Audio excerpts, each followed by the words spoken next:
Hello, everyone. John Bruna here with the Daily Quote. Let's go ahead and get right to it.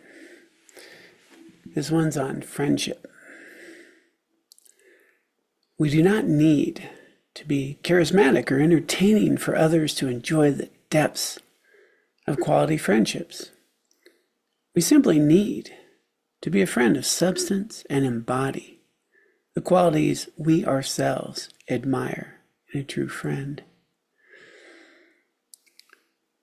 Sometimes friendships can be a real struggle. Might move to a new place, try to get to know people. Sometimes we've been in an area a long time and kind of get stuck in our routines and friendships and just, kind of stuck in a role that other people see us in. Sometimes, we see other people just happy and engaged in activities and doing things, and sometimes wonder, how can we build that connection with people? How can we enlarge our circle of friends and connections?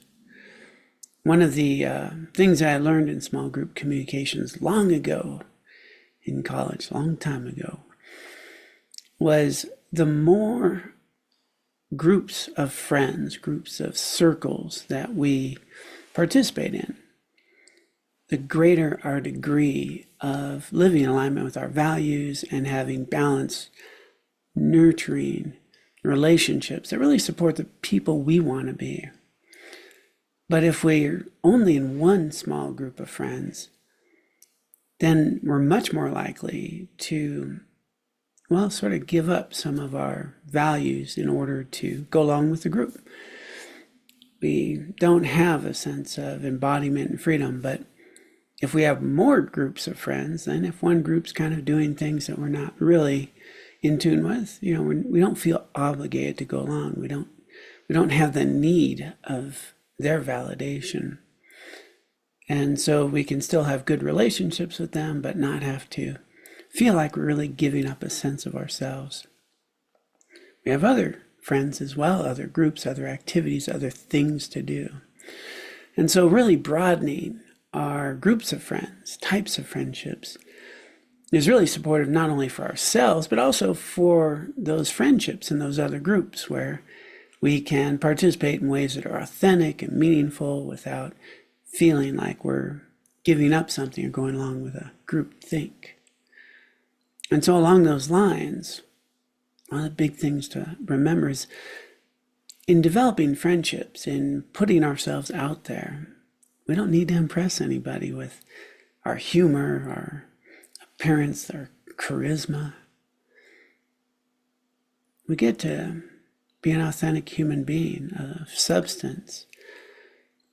And in that way, wow, it's amazing how people can want to connect with you, want to be with you. I myself have had this experience in my own life. I'm someone who's always insecure early on and just struggling. And, really to this day, to be honest, I'm not looking to go hang out at mixers and have small talk. I am interested in deep conversations, friendships, meaning of life talks. Those things are important to me. And, I do tend to do a lot of sort of public appearances, and I found I don't need to dazzle anybody. I get to ask people about them and what are you doing, and be curious about their lives, and people feel a connection because you're interested. And then in developing the friendship, letting people know you're there for them and you're dependable. It's amazing how many friends you can cultivate by simply being a dependable, solid human being with values that people can recognize. And I think it's also important to expand our circle of friends, to get outside of our normal circles and get to know people of other beliefs, other cultures, other habits and activities and interests. Really enriches our own lives. It builds more connections. And we learn more, but also we get to be much more of the kind of person we want to be, the kind of friend we want to be, and have the kind of connections and friendships that are really supportive of the lives that we find meaningful. I hope you find this helpful. I think I'm going to find a friend today myself. Well, at least be a good one.